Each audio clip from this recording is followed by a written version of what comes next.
Assalamualaikum warahmatullahi wabarakatuh. Selamat datang kembali di video pembelajaran kepemimpinan. Pada pertemuan kali ini kita akan membahas mengenai hubungan teori kepemimpinan dengan gaya atau perilaku kepemimpinan.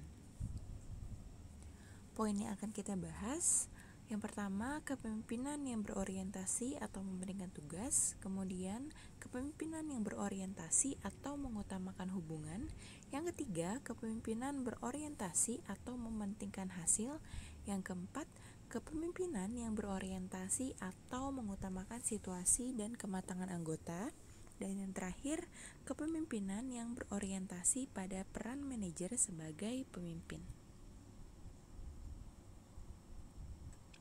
Menurut Mufti Wiryadirja dalam Hahadari Nawawi tahun 2003 halaman 72 mengatakan bahwa esensi dasar kepemimpinan diantaranya yang pertama, kemampuan mempengaruhi orang lain.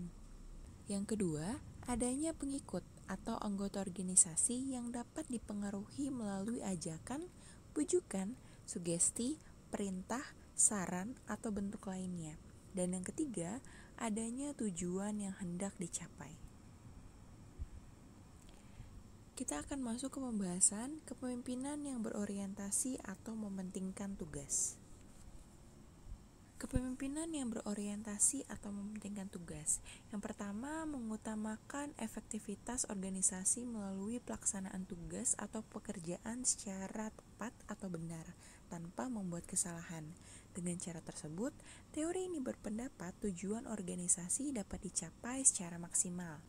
Yang kedua, memiliki kecenderungan pada pengimplementasian gaya atau perilaku yang termasuk dalam tipe kepemimpinan otoriter.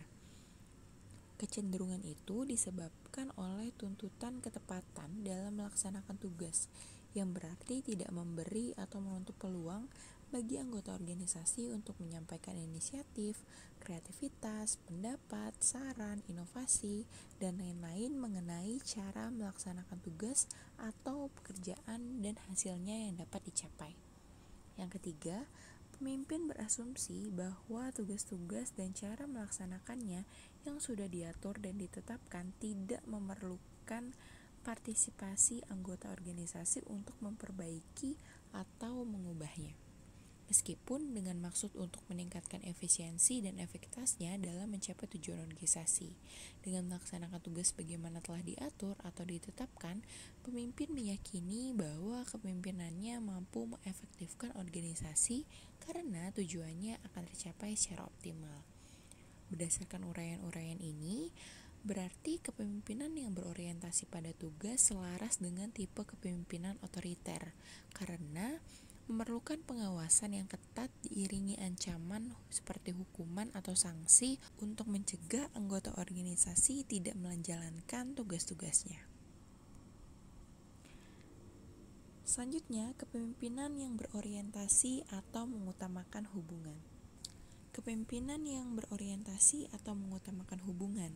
Yang pertama, mengutamakan interaksi timbal balik antara pemimpin dengan anggota organisasi atau bawahan berdasarkan hubungan manusiawi yang hormat menghormati dan saling menghargai satu dengan yang lain. Pemimpin dengan orientasi ini sangat terbuka pada partisipasi anggota organisasi yang selaras dengan tipe kepemimpinan demokratis. Yang kedua, implementasi gaya atau perilaku kepemimpinan yang bersifat manusiawi karena dilaksanakan dengan menghargai dan mampu menyalurkan perbedaan anggota organisasi yang berbeda kemampuannya dalam bekerja. Perbedaan itu bersumber dari ketidaksamaan kemampuan potensial, pendidikan, pengalaman, sifat-sifat kepribadian, dan lain-lain. Penghargaan dan penyaluran perbedaan itu dilakukan dalam hubungan antara pemimpin dan anggota organisasi dan antar sesama anggota organisasi. Yang ketiga, kondisi kepemimpinan dalam gaya atau perilaku yang termasuk tipe kepemimpinan demokratis memberi peluang pada kompetisi terbuka yang sehat. Dalam artian, jujur, sportif, dan bertanggung jawab.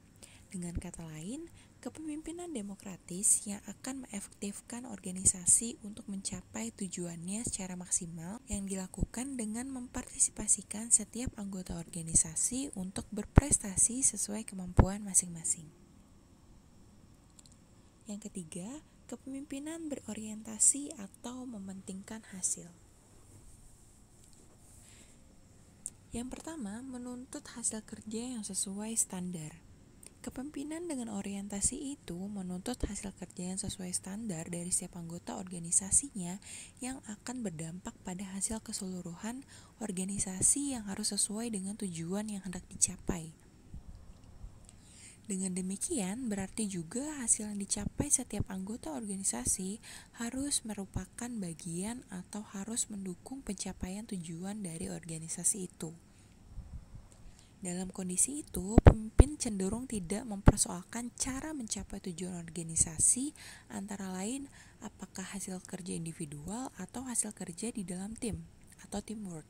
Dan orientasi kepemimpinan ini terfokus pada hasil maksimal yang dapat dicapai karena pemimpin memiliki ambisi yang kuat dalam menuntut prestasi kerja terbaik dari setiap anggota organisasi tanpa mempersoalkan cara mencapainya. Oleh karena itu, kepemimpinan ini cenderung mengarah pada kepemimpinan laissez-faire karena anggota organisasi mendapat kebebasan dalam mengambil keputusan mengenai cara bekerja, apa yang dikerjakan, siapa yang mengerjakan dan kapan dikerjakan, entah itu dimanapun dikerjakannya. Yang terpenting, target atau hasil yang ditetapkan dapat dicapai. Yang keempat, kepemimpinan yang berorientasi atau mengutamakan situasi dan kematangan anggota. Orientasi ini disebut juga orientasi pada manusia karena kegiatan pemimpin disesuaikan dengan situasi atau kondisi anggota organisasi sebagai manusia yang unik dan kompleks. Kondisi utama yang menjadi fokus kepemimpinan ini adalah perbedaan kematangan anggota organisasi yang menuntut perbedaan cara memperlakukan dan atau cara berinteraksi dengan anggota organisasi dalam mempengaruhinya untuk mencapai tujuan organisasi. Dengan kata lain, kepemimpinan ini merupakan kepemimpinan yang sangat fleksibel dalam arti pemimpin harus mampu mengubah gaya kepemimpinannya setiap kali terjadi perubahan situasi atau kondisi anggota organisasinya. Yang kelima, kepemimpinan yang berorientasi pada peran manajer sebagai pemimpin. 3 peran utama yang dimainkan oleh setiap manajer dimanapun letak hierarkinya. Menurut Henry Mintzberg dalam Miftah Toha tahun 2003 halaman 12. Yang pertama, peranan hubungan antar pribadi atau interpersonal role. Yang kedua, peranan yang berhubungan dengan informasi atau informational roles. Yang ketiga, peranan pembuat keputusan atau decision role. Ada 4 peranan manajer yang dikelompokkan dalam pembuatan keputusan, yakni yang pertama, peranan sebagai entrepreneur. Dalam peranan ini, manajer bertindak sebagai pemrakarsa dan perancang dari banyak perusahaan-perusahaan yang terkendali dalam organisasi. Yang kedua, peranan sebagai penghalau gangguan atau disturbance handler. Peranan ini membawa manajer untuk bertanggung jawab terhadap organisasi ketika organisasinya terancam bahaya. Yang ketiga, peranan sebagai sumber atau resource allocator. Manajer diminta memainkan peran untuk memutuskan kemana sumber dana akan didistribusikan ke bagian-bagian dari organisasinya. Strategi harus ditetapkan.